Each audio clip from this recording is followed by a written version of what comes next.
Hi, this is Bruce Dickinson from Iron Maiden, and you're watching Heavy Consequence.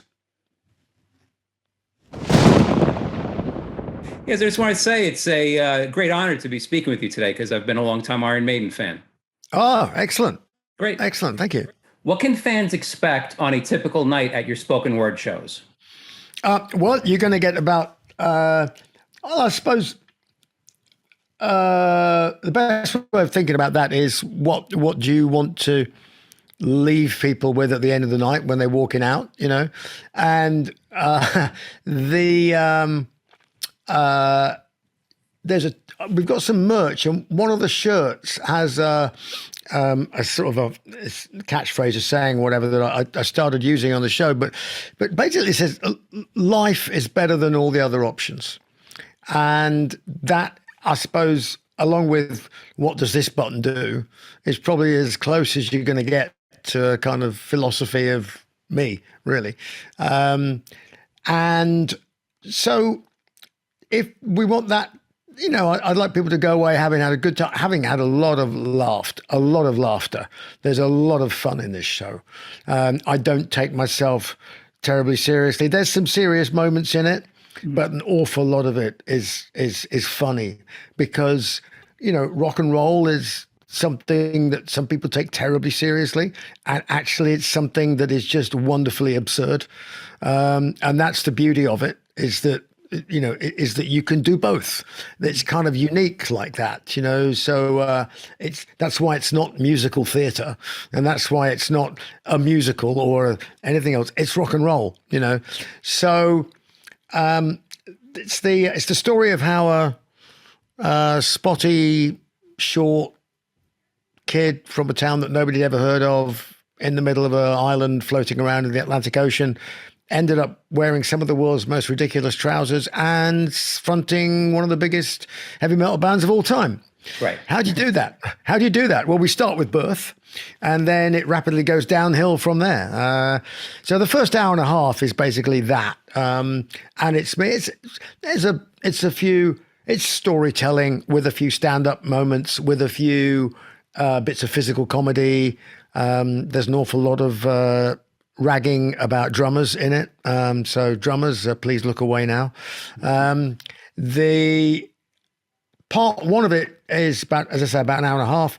There's then a 25-minute interval where people can get carried out feet first, or, go and get drunk or do whatever they want to do. Come back in. During that interval, I create part two of the show, and I create it from cue cards written by the audience. Okay.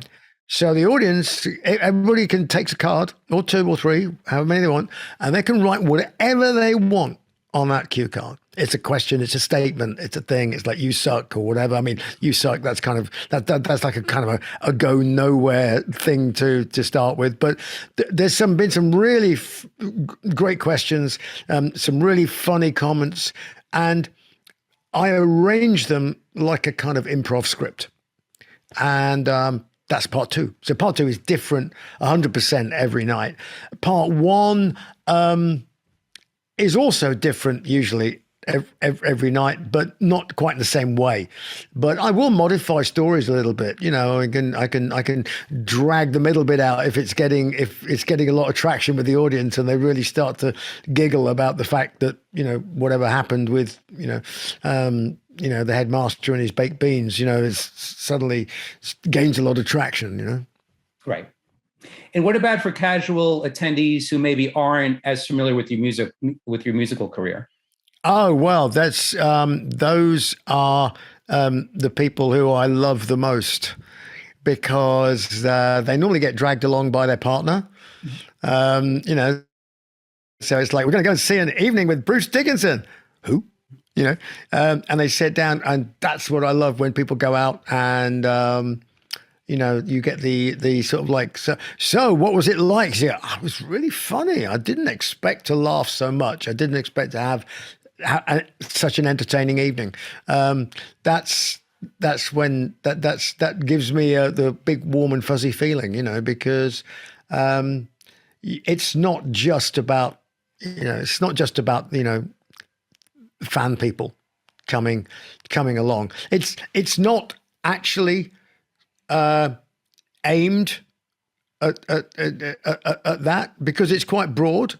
So we've got, we're talking about everything from going barracuda fishing with a mercenary in Sierra Leone to, getting over cancer, to climbing up mountains in Sarajevo through landmines, to, all kinds of things, to the first time I ever sung, to the first time I ever decided I didn't want to be a drummer.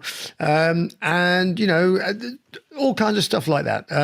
The weird shit that happened to me at school, going to an English boarding school, be quite a revelation, I think, to American audiences. They go, what? They do what? How do they, what? So, fun, I hope, entertaining, I hope, enlightening, but not in a way that's preachy or like, you should listen to this type stuff. It's something that people will go away and go, wow, I never thought that I would be laughing about throat cancer. Right. So you're doing something good when you get the audience and they're rolling around and you're actually talking about throat cancer. They're like, it's a great way, if you can make people laugh about something like that. And, I wouldn't do it about somebody else's cancer. I can do it because it's mine. I own it. I invented it. I created it, and I got rid of it with a certain help from a lot of chemo and radiation and everything else. But you talk about it in that way, and it addresses people. A lot of people are really scared of that. So you start the topic, and people go, "Ooh, I'm scared. Oh, this is going to be uncomfortable." And actually, they suddenly find themselves dissolving and going, "That's actually funny," or elements of it, In a serious situation, there's big nuggets of dark humor. You go, that is actually funny. That is ironic. And it humanizes it, and then people can laugh. They go, it's just part of life, and it's better than all the other options. Right. And how are you currently doing health-wise? Oh, I've just had my health checkup, my insurance health checkup, where they do everything to you because they want to insure me in case I keel over on the tour and cost them a lot of money. So they need to make sure that everything's all working fine. I'm pleased to say everything is working just fine.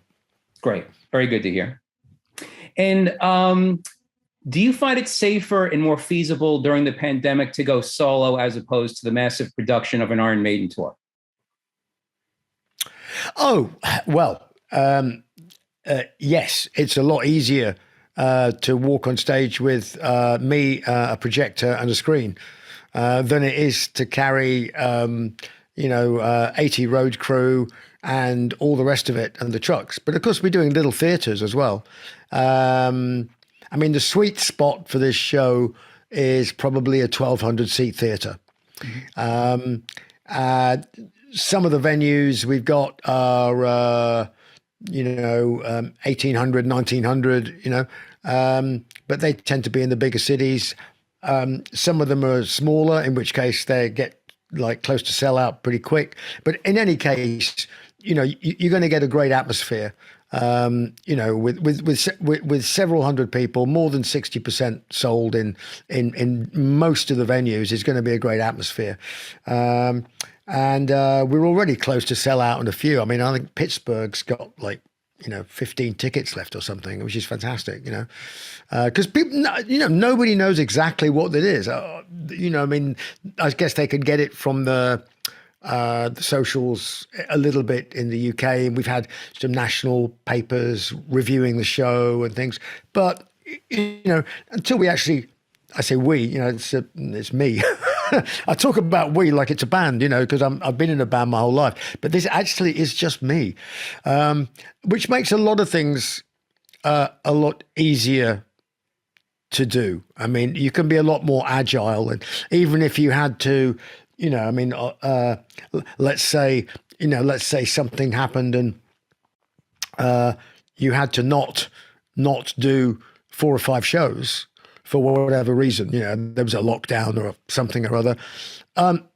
You just say, "Oh, okay, we'll just do them later. Just move them." And it's a lot easier to do than doing it with 13 trucks and buses and everything else. But that's the nature of the beast. I mean, the Maiden tour is happening this spring and going right the way through till the end of October in the USA.